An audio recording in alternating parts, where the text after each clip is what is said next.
नमस्कार मित्रों, आप सभी का स्वागत है एस्ट्रो गुरुकुलम के इस YouTube चैनल पे। तो मित्रों, हम लोग जो है हमारी ज्योतिष की कक्षाएं चल रही है और आज जो है हमारी ज्योतिष की तीसरी क्लास है। हम लोग जो है बहुत बेसिक से जो है ज्योतिष को सीख रहे हैं और ज्योतिष की तरफ जो है बढ़ रहे हैं।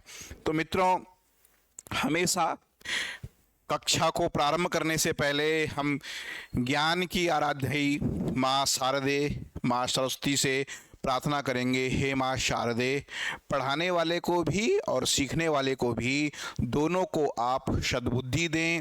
मैं इस विद्या का प्रयोग भ्रम फैलाने के लिए नहीं अपितु समाज कल्याण के लिए करूँगा और मुझे पूरा भरोसा है कि ज्ञान की देवी माँ शारदे, माँ सरस्वती सदैव हम पर जो है अपना आशीर्वाद बनाए रखेंगी। तो मित्रों, मैंने आपसे कहा था कि क्या है ज्योतिष। ज्योतिष किसे कहते हैं? जहाँ पर हम लोग जो है आकाशीय पिंडों का मानव जीवन पर क्या प्रभाव पड़ता है, इसका अध्ययन करते हैं, उसे ज्योतिष कहते हैं। शुरुआत में ये परिभाषा बहुत बेसिक परिभाषा है, लेकिन अब हम लोग जो है विषय के तरफ अंदर बढ़ रहे हैं। ठीक है, तो देखिए, मेनली हम लोग ज्योतिष के अंदर क्या देखते हैं? हम ज्योतिष के अंदर देखते हैं हमारे ग्रह, ग्रह के बाद हम लोग देखते हैं राशि। ठीक है जी, ग्रह देख लिया हमने, राशि देख लिया हमने, इसके बाद हम लोग देखते हैं नक्षत्र। ग्रह, राशि, नक्षत्र। नक्षत्र के बाद हम लोग देखते हैं भाव, भाव के बाद हम लोग देखते हैं युति, और युति के बाद हम लोग देखते हैं दृष्टि, और दृष्टि के बाद हम लोग देखते हैं गोचर, है ना, और गोचर के बाद हम लोग देखते हैं दशा। तो ज्योतिष ऐसा शास्त्र जिसमें हम लोग जो है ग्रह, राशि, नक्षत्र, भाव, युति, दृष्टि, गोचर और दशा का जो है विश्लेषण करते हैं, वो हमारा ज्योतिष शास्त्र है। अब अगर हम बात करें तो इससे पिछली कक्षा में हम लोगों ने जो है ज्योतिष शास्त्र के बारे में इतना जाने कि हमारे सौर मंडल में जो ग्रह हैं, ज्योतिष के आधार पर कुछ ग्रह वैसे नहीं है, है ना। मीन्स हमारा सौर मंडल कुछ अलग है और हमारा ज्योतिष का जो हम लोग ग्रह देखते हैं वो अलग है। वो अलग क्या है, इतना भी हम लोग जो है इससे पिछली कक्षा में जान चुके हैं कि दरअसल क्या है हमारे हमारे सौर मंडल में क्या है। हमारा सौर मंडल में सूर्य एक तारा है और इस सूर्य के चारों ओर सारे ग्रह चक्कर लगा रहे हैं। सूर्य क्या है? सूर्य हमारा एक तारा है। इस तारे के चारों ओर हमारे कौन कौन से? सबसे पहले हमारा सूर्य के सबसे करीब हमारा बुध ग्रह, बुध ग्रह के बाद जो है हमारा शुक्र ग्रह के बाद जो है हमारी पृथ्वी, है ना, और हमारी पृथ्वी के बाद कौन? हमारी पृथ्वी के बाद जो है मंगल, और मंगल के बाद जो है हमारे गुरु जी, जिसे बोल देते हैं बृहस्पति, या फिर हमारा जो है जुपिटर, और उसके बाद जो है हमारा शनि जो है क्या कर रहा है? सूर्य के चारों ओर घूम रहा है। इसके अलावा अरुण, वरुण और यम भी है ना, यूरेनस, प्लूटो और नेपच्यून। लेकिन हमने इतना जो देखा कि हमारा, इसके अलावा हमने क्या देखा? इसके अलावा हमने देखा कि पृथ्वी का भी एक उपग्रह है और पृथ्वी के चारों ओर कौन घूम रहा है? चंद्रमा, जो कि क्या है? जो कि पृथ्वी का एक उपग्रह है। इतना हमने इससे पिछली क्लास में जाना। क्या क्या जाना? दोबारा से एक बार रिवाइज करेंगे कि सूर्य एक तारा है, स्टार है। स्टार किन्हें कहते हैं? जिनका अपना प्रकाश होता है, जो स्थिर होते हैं, जो घूमते नहीं हैं। ग्रह किन्हें कहते हैं? जो किसी तारे के चारों तरफ घूमते हैं, उन्हें ग्रह कहा जाता है। वो ग्रह हैं बुध, शुक्र, पृथ्वी, मंगल, गुरु और हमारा शनि। इसके अलावा उपग्रह किन्हें कहते हैं? जो ग्रह के चारों ओर घूमता है। तो चंद्रमा पृथ्वी का उपग्रह है। इतना हम लोगों ने जो है ज्योतिष के अंदर जाना था अभी तक, लेकिन ये अभी हमारा सोलर सिस्टम है, हमारा खगोल शास्त्र है। अब ज्योतिष में हमें क्या करना है? हमें जातक पर पड़ने वाले प्रभावों का अध्ययन करना है कि ग्रह नक्षत्र का किसी जातक पर क्या प्रभाव पड़ रहा है। तो जातक कहां रहता है? जातक रहता है पृथ्वी में। तो ज्योतिष का आधार क्या है? ज्योतिष का आधार है कि हमारी पृथ्वी स्थिर है और हमारा सूर्य भगवान घूमते हैं। ये क्या है? ये हमारा ज्योतिष का आधार है। जबकि हमारे खगोल शास्त्र में हमारा सूर्य स्थिर है, पृथ्वी घूमती है, लेकिन हमारे ज्योतिष में पृथ्वी स्थिर है और जो है अन्य ग्रह उसके चारों ओर घूमते हैं। तो हमने क्या देखा? तो हमने कहा कि हमारा कौन कौन से ग्रह हमारे ज्योतिष के अनुसार हमारे कौन कौन से ग्रह आए। तो ज्योतिष के अनुसार हमारे क्या हैं, कौन कौन से ग्रह हमारे आए? सबसे पहले हमने ज्योतिष के अनुसार सूर्य को ग्रह का दर्जा दिया। हमने क्या माना ज्योतिष में? हमने ज्योतिष में माना कि ये पृथ्वी के चारों ओर घूम रहा है। देखिए, एक चीज घूम रही है, एक चीज स्थिर है, तो आप उसे दूसरी तरह से भी कह सकते हैं कि बदल सकते हैं। तो हमने क्या करा? सापेक्षता के सिद्धांत का प्रयोग करा कि सूर्य घूम रहा है और पृथ्वी स्थिर है। इसके बाद हमने देखा कि पृथ्वी का एक उपग्रह है जिसका नाम है चंद्रमा, है ना। देखिए, हमें प्रभाव देखना है और वो पृथ्वी के नजदीक भी है। तो फिर हमने जो है चंद्रमा को भी जो है हमारे ज्योतिष शास्त्र में ग्रह का दर्जा दिया। इस चंद्रमा के बाद हमने देखा कौन कौन से हमारे, इस चंद्रमा के बाद हमारा बुध ग्रह, इस चंद्रमा के बाद जो है हमारा जो है बुध, शुक्र, मंगल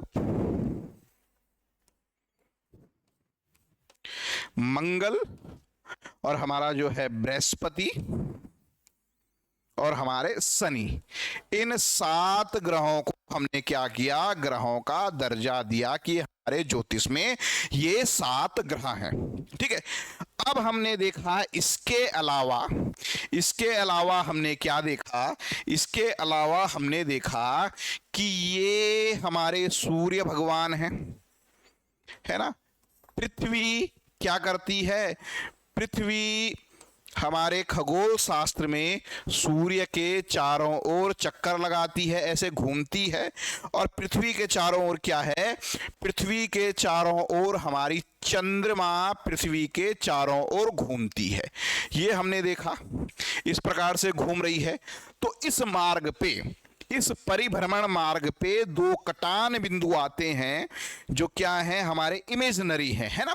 देखिए, जैसे पृथ्वी है आपको दिखाई देगी, सूर्य है आपको दिखाई देगा, चंद्रमा है आपको दिखाई देगा, लेकिन कटान बिंदु क्या होंगे?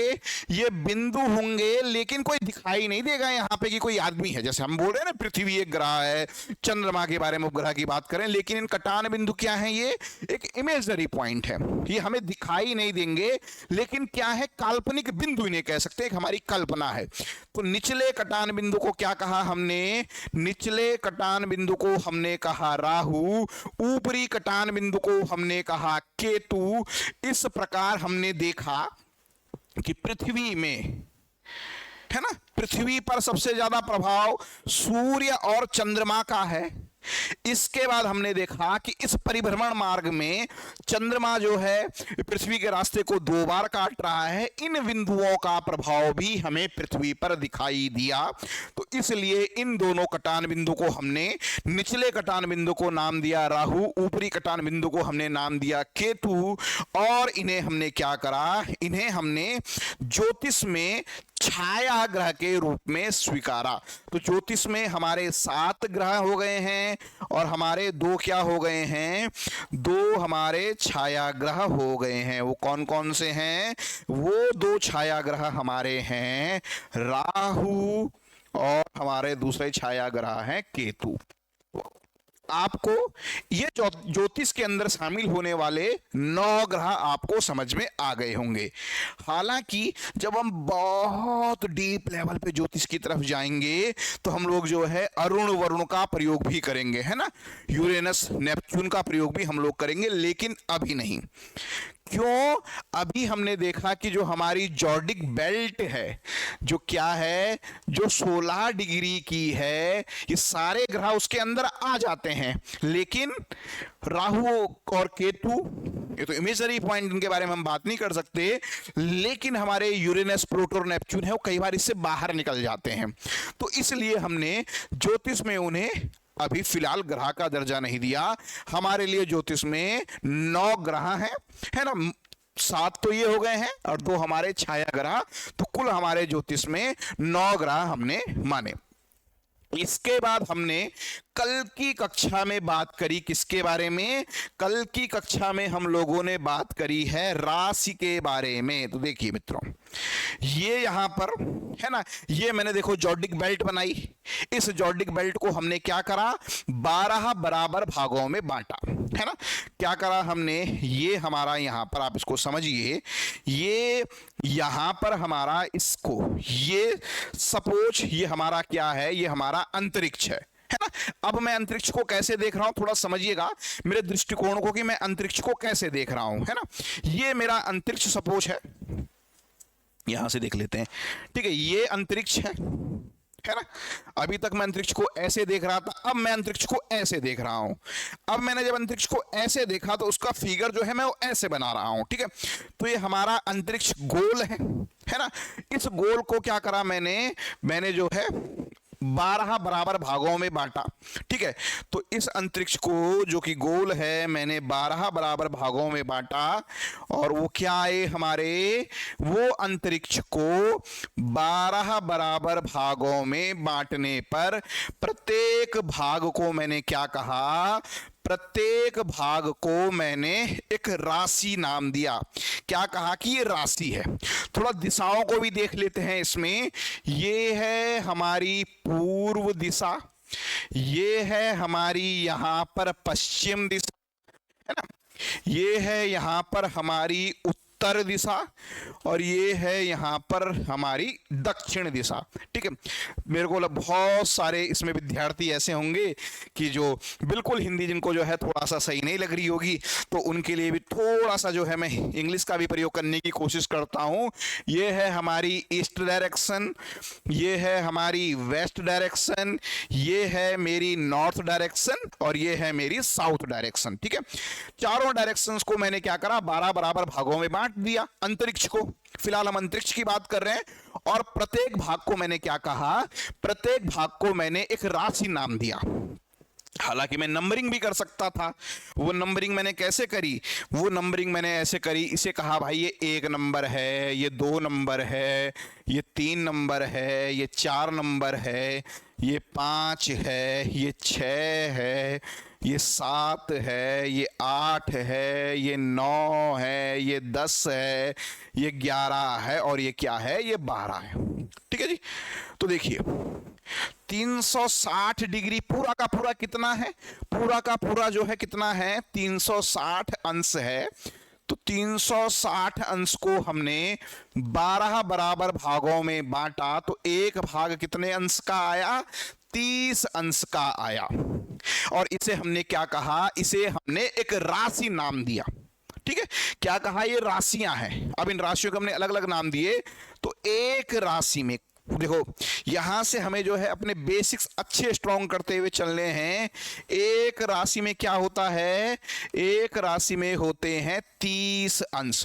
ये राशि की जरूरत क्यों पड़ी? तो देखो, अब इस आकाश के अंदर, इस अंतरिक्ष के अंदर सारे ग्रह होंगे। अब उससे पूछा गया बताइए सूर्य कहां है? अंतरिक्ष में सूर्य कहां है? तो सूर्य अंतरिक्ष में, तो अंतरिक्ष में ही होगा। लेकिन जैसे देहरादून में भारत भूषण गैरोला कहां रहता है? तो आप कहोगे देहरादून में रहता है। तो क्या आप इस पते के आधार पर भारत भूषण गैरोला नामक व्यक्ति को खोज सकते हो? नहीं खोज सकते हो। हां, अगर मैं कह दूं भारत भूषण गैरोला नाम का व्यक्ति जोगीवाला में रहता है, तो अब आपको देहरादून के अंदर, पूरा जो देहरादून है उसमें अब आप एक जो है पर्टिकुलर एक जगह पे पहुंच गए कि भारत भूषण गैरोला जी जो है ये 12 गलियां हैं, 2 नंबर गली में रहते हैं। अब आपको पूरा देहरादून नहीं भटकना है, आपको पर्टिकुलर 2 नंबर गली में मुझे खोजना है। हालांकि ये भी खोजना अभी कठिन है, लेकिन फिलहाल के लिए पूरे अंतरिक्ष को हमने 12 बराबर भागों में बांटा। इन 12 ही भागों में क्यों बांटा, ये भी आपको थोड़ा सा समझ में आएगा धीरे धीरे। देखिए अब यहां पर पहले भाग को हमने क्या नाम दिया, मेष। तो क्या है पहला भाग, क्या है मेष। दूसरा क्या है वृष। तीसरा क्या है मिथुन। मेष वृष मिथुन कर्क। मैंने आपको कहा था कि कल आपको ये बिल्कुल याद करने हैं। मेष वृष मिथुन कर्क, सिंह कन्या तुला वृश्चिक धनु मकर कुंभ और मीन, है ना। ये हमने इनको क्या करा, 12 बराबर भागों में बांटा। ठीक है, अब हमने इनके नाम कैसे दिए कि इस एक नंबर के पीछे क्या होंगे, यहां आकाश है, आकाश में बहुत सारे अलग अलग आकृति के तारे होंगे, है ना। तो हमने देखा कि यहां पर, यहां पीछे बनने वाले तारों का आकार कैसा है, उस आकार के नाम पर हमने इस पूरे समूह को नाम दे दिया मेष।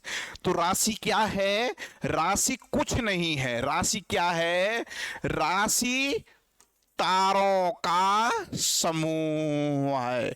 क्या है जी राशि, कोई आपसे पूछे कि बताइए भाई क्या है राशि, तो राशि तारों का एक समूह है। ठीक है, अब मेष नाम कैसे दिया, क्योंकि यहां पर ये मेष की तरह दिखता है। कुंभ नाम कैसे दिया, यहां पर जो आकृति है वो घड़े की तरह दिखाई देती है। अब आप यहां पर देखिए, वो जो नाम हमने दिया, ये देखिए भेड़ की तरह आकृति दिखाई दे रही है, ये मछली की तरह दिखाई दे रही है, ये घड़े की तरह दिखाई दे रही है ना।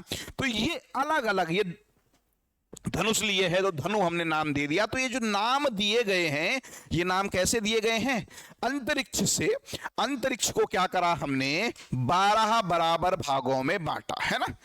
तो उस आधार पर हमने, देखिए कैसे, यहां पर आपको जो है इन 12 भागों को दोबारा से बांटने की कोशिश करते हैं। यहां पर देखिए, ठीक है,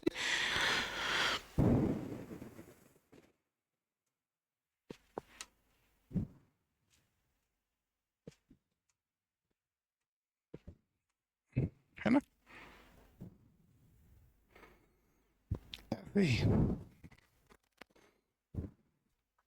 ये एक भाग हो गया, 2, है ना, यहां से ये 3,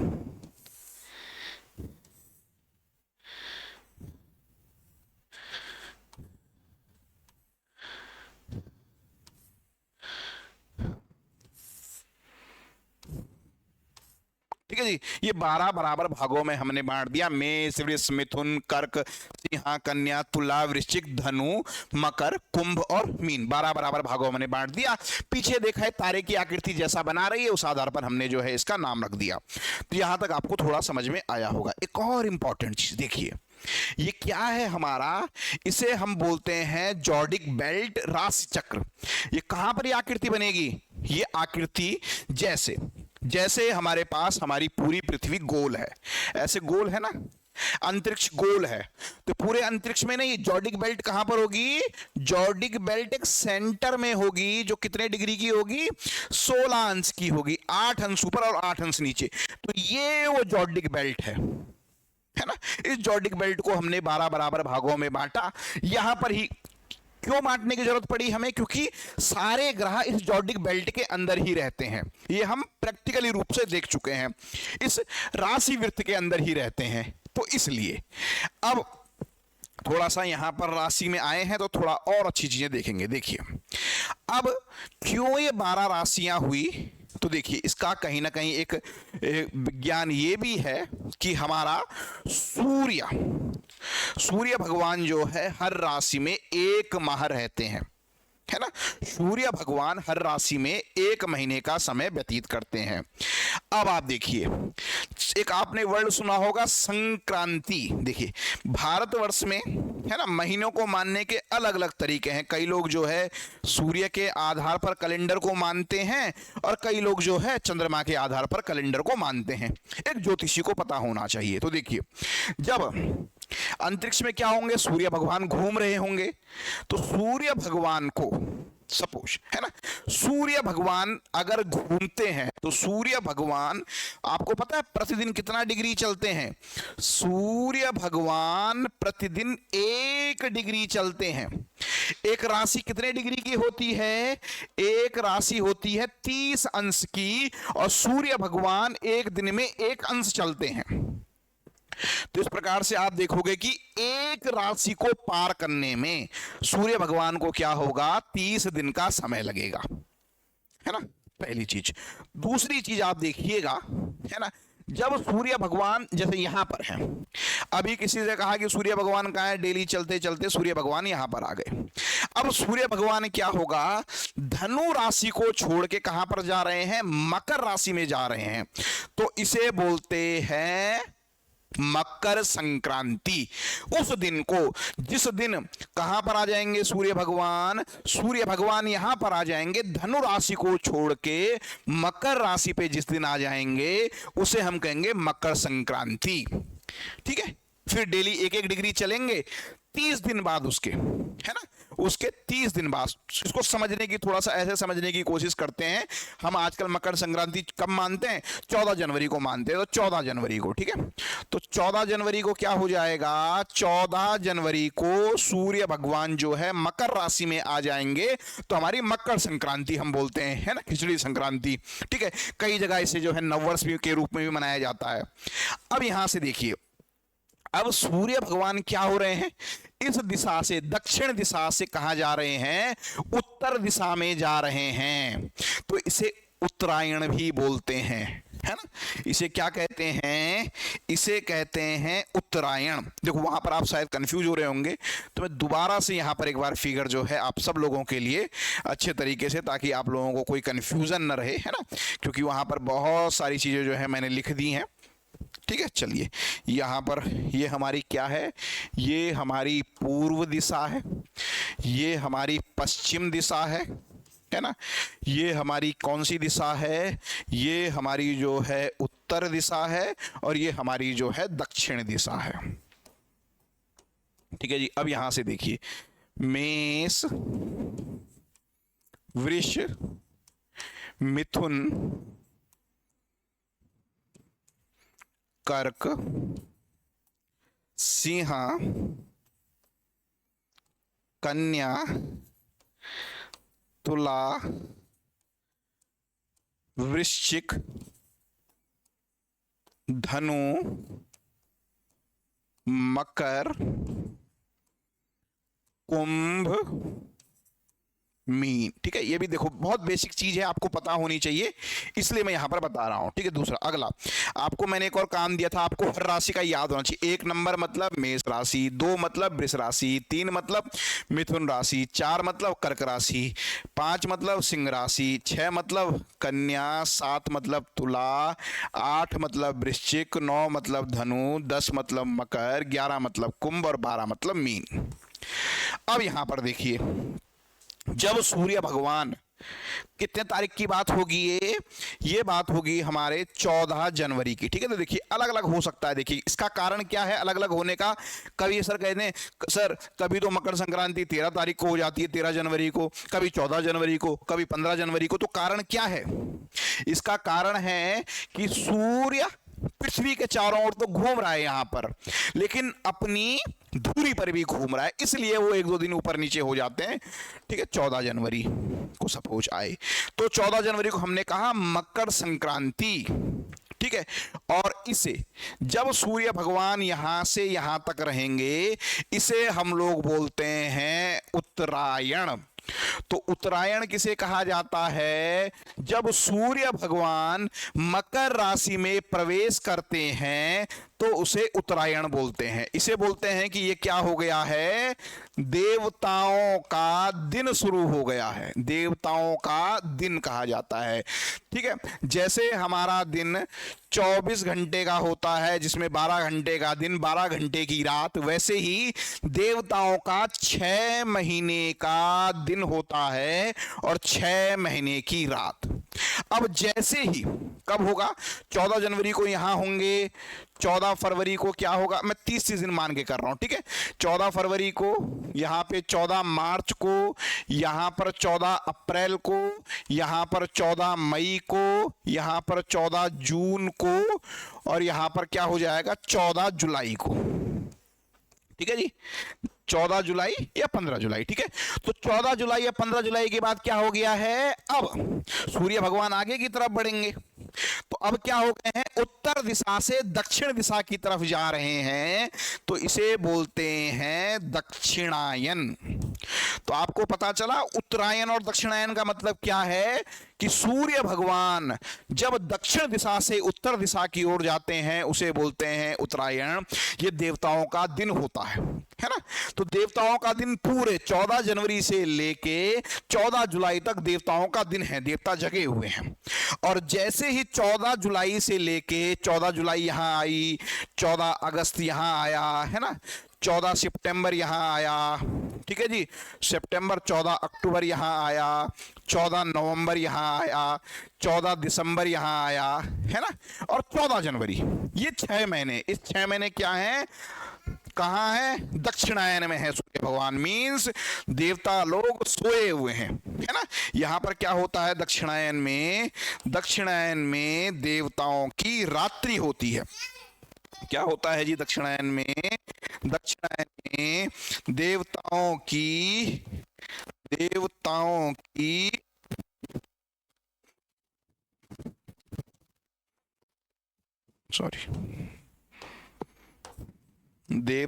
की रात्रि।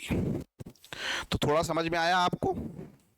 और संक्रांति का मतलब क्या होता है, सूर्य का एक राशि से दूसरी राशि में संक्रमण। ठीक है, तो उत्तरायण हमारा और दक्षिणायन का कंसेप्ट समझ में आया, बहुत इंपॉर्टेंट है, ज्योतिषी को पता होना चाहिए, ज्योतिष वाले को। ठीक है, क्योंकि ज्योतिषी को पंचांग, ज्योतिष के मतलब कोई भी अच्छा ज्योतिष है तो उसके पंचांग में बहुत अच्छी पकड़ होनी चाहिए। इसलिए क्योंकि अब तो सिद्धांत ज्योतिष का तो बहुत कम प्रयोग हम लोग करने लगे हैं, क्योंकि सब चीजें क्या हो गई हैं, हमें सॉफ्टवेयर से मिलने लगी हैं। लेकिन एक अच्छा ज्योतिषी वो है जिसे सिद्धांत ज्योतिष की जानकारी है। सिद्धांत ज्योतिष की जानकारी मतलब उसे पंचांग की भी जानकारी है। ठीक है, तो यहां से ये उत्तरायण है, ये दक्षिणायन है ना। सूर्य भगवान प्रतिदिन एक अंश चलते हैं। ठीक है, अब आ जाते हैं थोड़ा सा और आगे।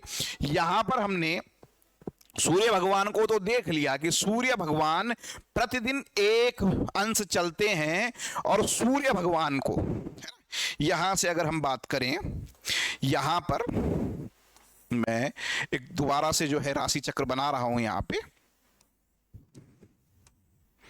ठीक है, ये है। तो सपोज अब आपको मुझे फटाफट से बताना है, मैंने यहां पर इसकी नंबरिंग थोड़ा सा कर देता हूं। ठीक है, इसकी नंबरिंग मैं यहां पर कर देता हूं आप लोगों के लिए। अब आप लोगों ने जो है मुझे बहुत सारे प्रश्नों के जवाब देने हैं। 1 2 3 4 5 6 7 8 9 10। ठीक है, चलो मैं कहीं ना कुछ कुछ ग्रह कहीं पर लिख दे रहा हूं।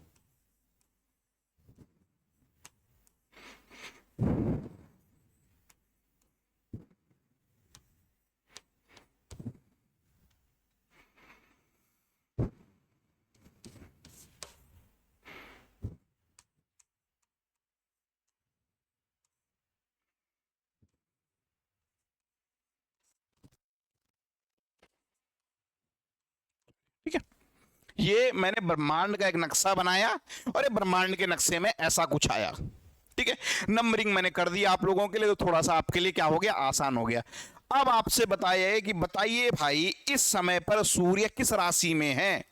तो आपको पता होना चाहिए 1 नंबर, 2 नंबर, 3 नंबर। सूर्य किस राशि में है? सूर्य मेष वृष मिथुन राशि में है। एक ज्योतिषी को नंबर लिखे हो, नंबर से तुरंत पता होना चाहिए।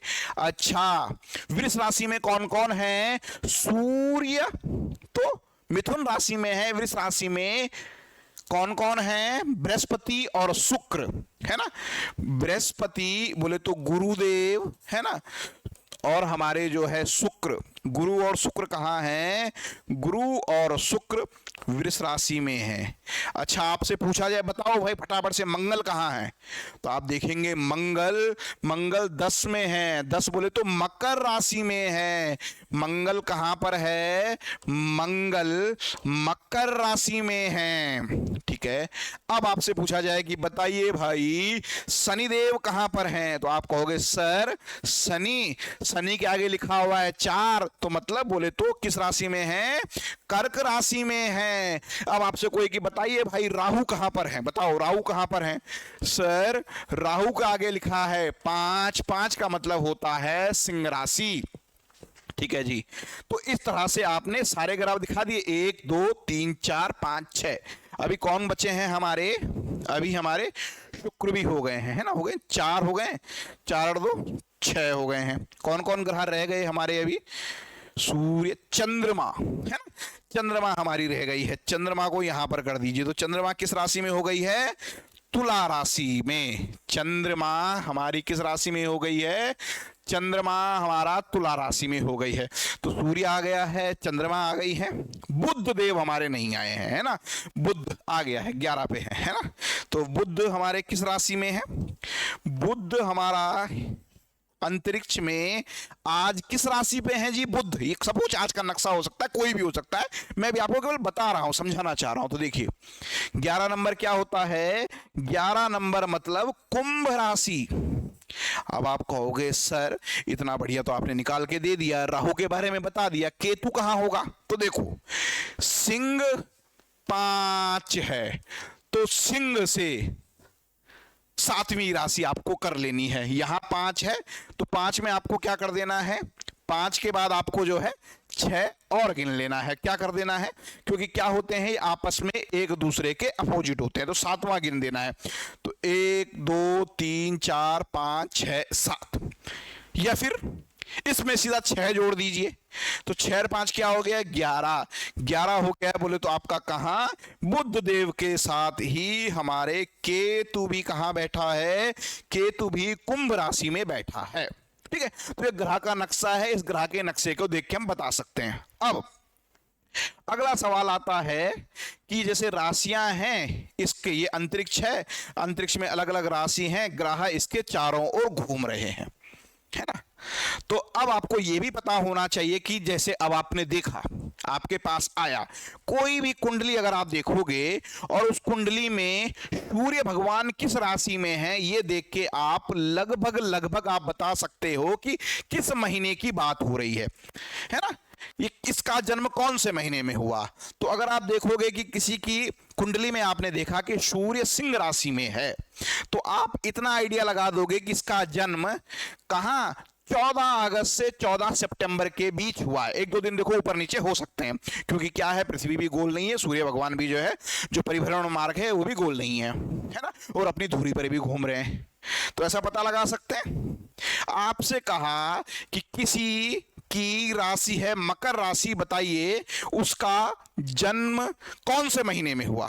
सॉरी, मकर, सूर्य भगवान मकर राशि में है, उसका जन्म कौन से महीने में हुआ। तो आप देखोगे मकर राशि 14 जनवरी से 14 फरवरी के बीच उसका जन्म हुआ होगा। तो सूर्य की राशि देख के आप बता सकते हैं कि उसका जन्म कौन से महीने में, महीने का आइडिया आप ले सकते हैं। तो अगर किसी ने आपके सामने अपनी जन्म कुंडली रखी है ना, देखिए ज्योतिषी को क्या करना है, गहन मंथन विवेचन करना है ना, और प्रभावित भी दूसरे वाले को करना है। तो आप कह सकते हैं अच्छा सूर्य सिंह राशि में आपके है, अच्छा सूर्य सिंह राशि में मतलब अच्छा आपका जन्म अगस्त सितंबर का है क्या? वो कहेगा हाँ यार, मैंने तो पंडित जी के सामने अभी केवल अपनी एक कुंडली का चार्ट रखा है पंडित जी ने, तो मेरा जन्म महीना भी बता दिया, है ना।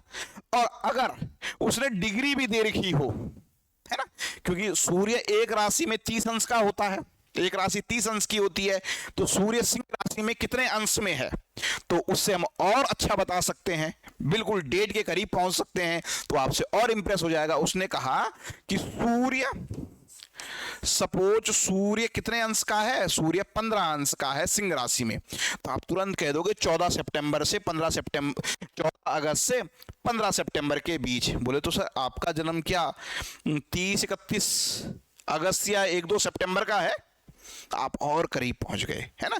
अब इसको थोड़ा सा, इस अंश को थोड़ी देर के लिए फिलहाल भूल जाइए। अब हमें इसके साथ साथ हमें यह भी पता होना चाहिए कि हर एक राशि में, है ना, हर एक ग्रह एक राशि में कितना समय लेता है। तो देखो भाई, चंद्रमा एक राशि में 2.25 दिन रहते हैं, चंद्रमा हर 2.25 दिन में अपनी राशि बदलता है।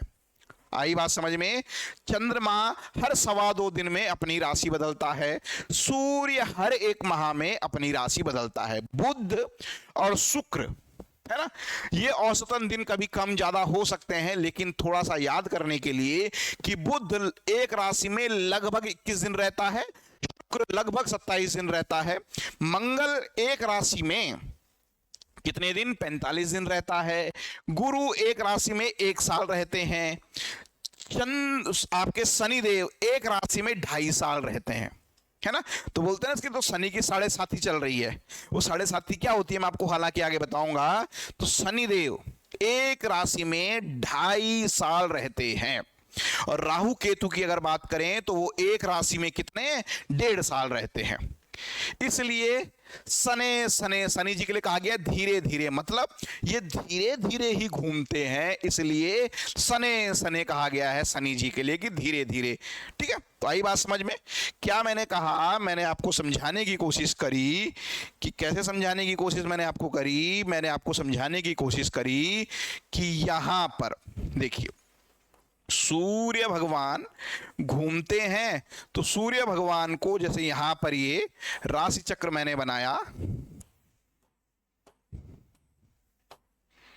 ठीक है, एक राशि से यहां से, है ना, राशि तो अपने आप ही आ जाएगी जब वो ऐसे घूम रहे हैं, एक राशि से दूसरे राशि में जाने में सूर्य भगवान को 30 दिन का समय लगता है। और यहीं पर अगर बात की जाए शनि की, तो शनि अगर यहां पर हैं और उनको यहां से यहां जाने में कितने साल लगेंगे, उन्हें 2.5 साल लगेंगे एक राशि से दूसरी राशि में जाने में। सपोज गुरु यहां पर हैं, है ना, अंतरिक्ष में घूम रहे हैं, और वो घूमते हुए जब आगे जाएंगे तो उन्हें यहां से यहां जाने में कितना, 1 साल का समय लगेगा।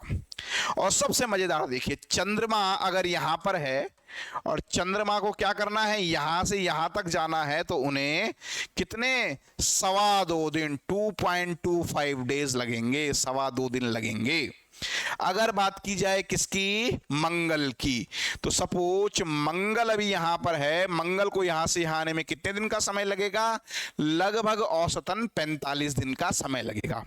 तो एक ज्योतिषी को पता होना चाहिए कि प्रत्येक ग्रह को एक राशि से दूसरी राशि में जाने में लगभग औसतन कितना समय लगता है, पता होना चाहिए। ठीक है, तो वही मैंने यहां पर जो है आपको बताने की कोशिश करी कि सूर्य भगवान एक राशि में 2.25 दिन रहते हैं, सॉरी, चंद्रमा एक राशि में जो है 2.25 दिन, सूर्य एक राशि में 1 माह, बुध 21 दिन, शुक्र 27 दिन, मंगल 45 दिन, गुरु 12 महीने,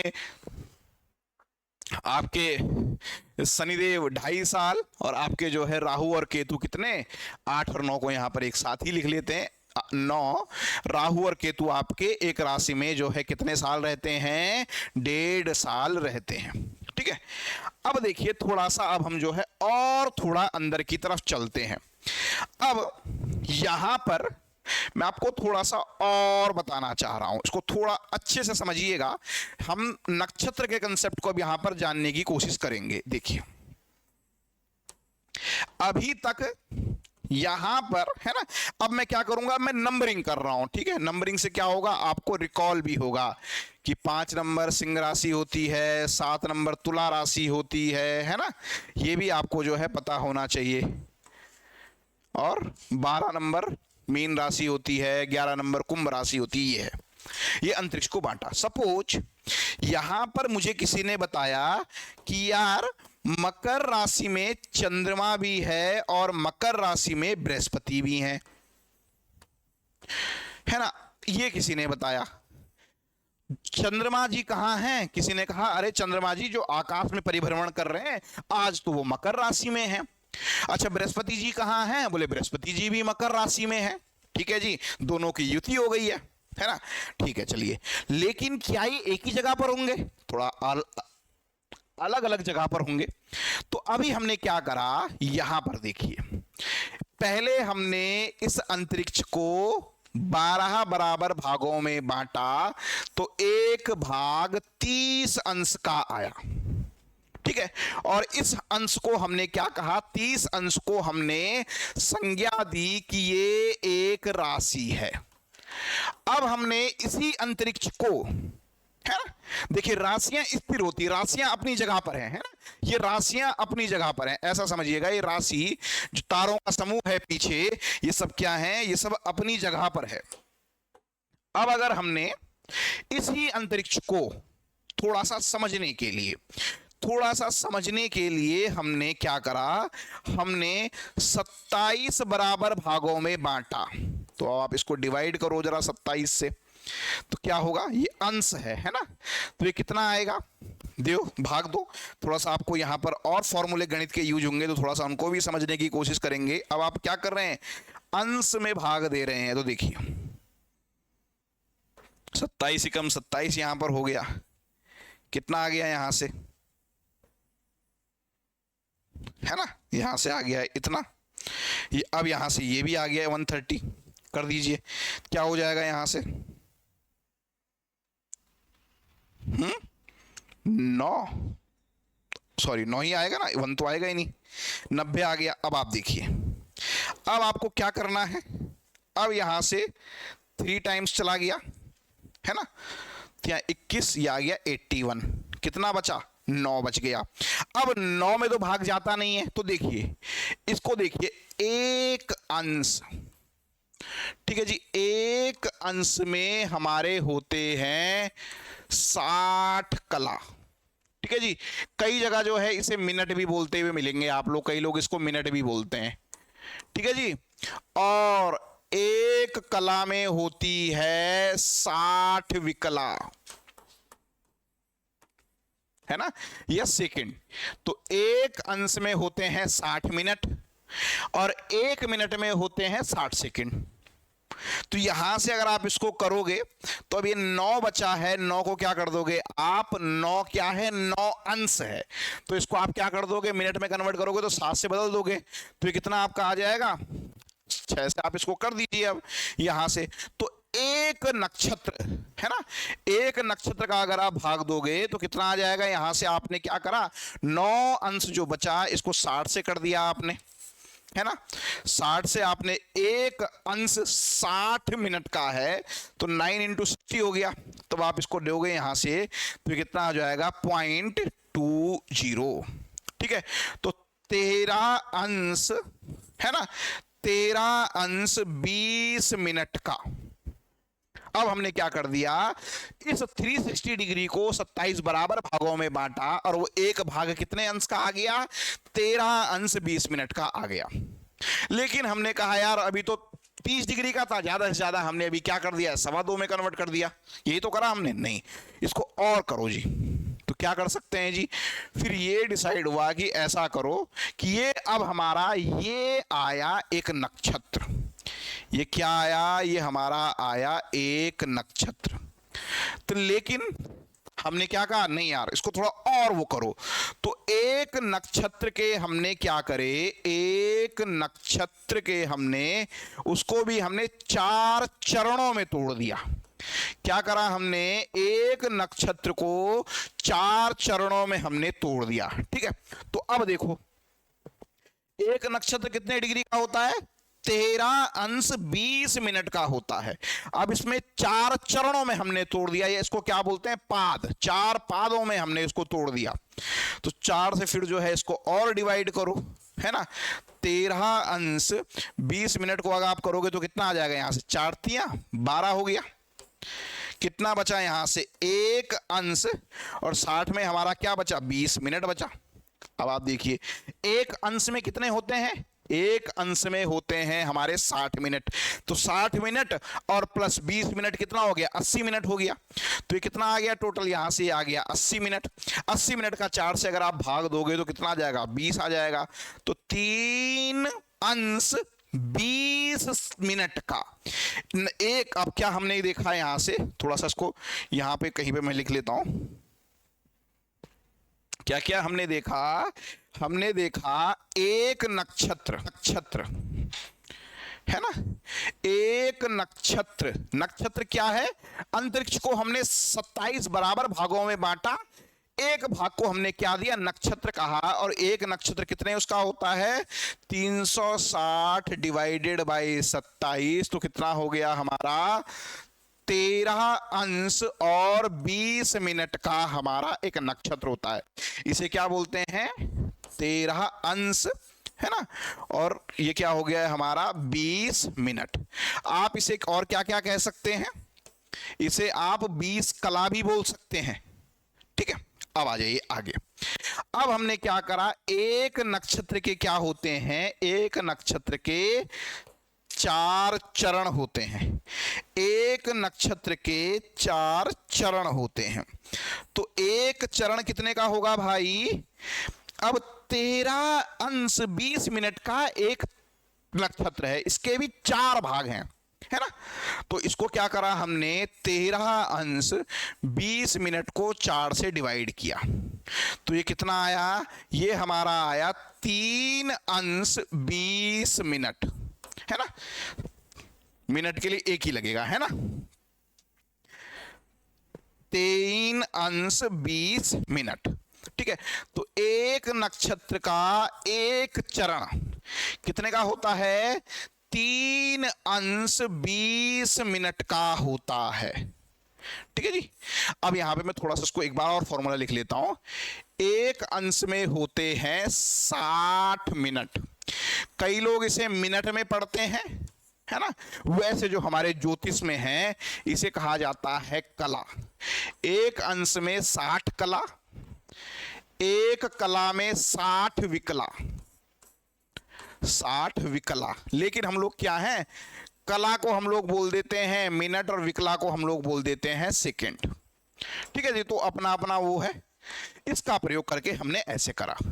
अब देखो हमने टोटल, है ना, पहले क्या था, पहले 27 था, 27 नक्षत्र, और हर नक्षत्र को हमने 4 भाग में तोड़ दिया। तो अब देखिए, अब हमने इस नक्षत्र को, है ना, पूरा 108 भागों में बांट दिया, पूरे अंतरिक्ष को क्या करा हमने, इसे पूरे 108 भागों में हमने अंतरिक्ष को बांट दिया। कैसे बांटा, 27 नक्षत्र बांटे, हर नक्षत्र का एक चरण हमने कहा। अब सबसे पहले देखते हैं उन नक्षत्रों के नाम क्या क्या हैं। तो देखो भाई, ये 27 नक्षत्र हैं, एक अच्छे ज्योतिषी को याद होने चाहिए। अश्विनी, भरणी, कृतिका, रोहिणी, मृगशिरा, आद्रा, पुनर्वसु, पुष्या, अश्लेषा, मघा, पूर्वा फाल्गुनी, उत्तरा फाल्गुनी, हस्ता, चित्रा, रेवती, विशाखा, अनुराधा, ज्येष्ठा, मूला, पूर्वाषाढ़ा, उत्तराषाढ़ा, श्रवण, है ना, घनिष्ठा, ठीक है जी, सतभिषा, पूर्वा भाद्रपद, उत्तरी भाद्रपद और रेवती। तो देखो, जो ये नक्षत्रों के नाम आए हैं ना, ये भी हमारे चैत, वैशाख, ज्येष्ठ, आषाढ़, श्रावण, भाद्रपद, आश्विन, कार्तिक, पौष, माघ, फाल्गुन, उन्हीं के फिर ये नाम है। देखो, अश्विनी, अश्विनी नक्षत्र का नाम कहां से आया, अश्विन महीने से आया, ठीक है जी, आ गया, ठीक है जी। ये कहां से आया, मृगशीर्ष क्या है, मृगशीर्ष भी हमारे यहां अश्विनी, मृगशीर्ष भी हमारे यहां महीना होता है, ठीक है। अब आप देखिए इस तरह से, ठीक है। पूर्वा फाल्गुनी, उत्तरा फाल्गुनी कहां से आया, चैत से। देखिए, चैत से हमारा चित्रा नक्षत्र, यहां से आपके समझ में आएगा। चैत महीने से चित्रा नक्षत्र, चैत वैशाख, वैशाख हमारे यहां होता है ना, चैत्र वैशाख, तो वैशाख से हमारा विशाखा, ज्येष्ठ, आषाढ़, श्रावण, भाद्रपद, आश्विन, कार्तिक, कृतिका नक्षत्र का कहां से आया, कार्तिक वहां से आया, कार्तिक, ठीक है जी, पौष है ना, माघ, पुण्य से क्या आया हमारा, पौष महीने का आया है ना, मघा से हमारे माघ महीने का आया, पौष माघ फाल्गुन। तो ये नक्षत्रों के जो नाम है ना, ये जो हमारे 12 हिंदी महीने हैं उसके आधार पर ही ये नाम है। यहां तक समझ में आया आप लोगों को कि हमने क्या करा, हमने अंतरिक्ष को पहले 12 बराबर भागों में बांटा, उससे हमें राशि मिली, लेकिन अब हमने क्या करा, अब हमने अंतरिक्ष को 27 बराबर भागों में बांटा, हर एक भाग अपने आप में नक्षत्र कहलाया। नक्षत्र भी क्या है, नक्षत्र भी तारों का समूह है, ठीक है जी। चलिए अब यहां पर आज की क्लास को हम लोग जो है यहीं पर एंड करते हैं। इससे अगली कक्षा में हम लोग जो है नक्षत्र के बारे में जो है थोड़ा सा और जानने का प्रयास करेंगे।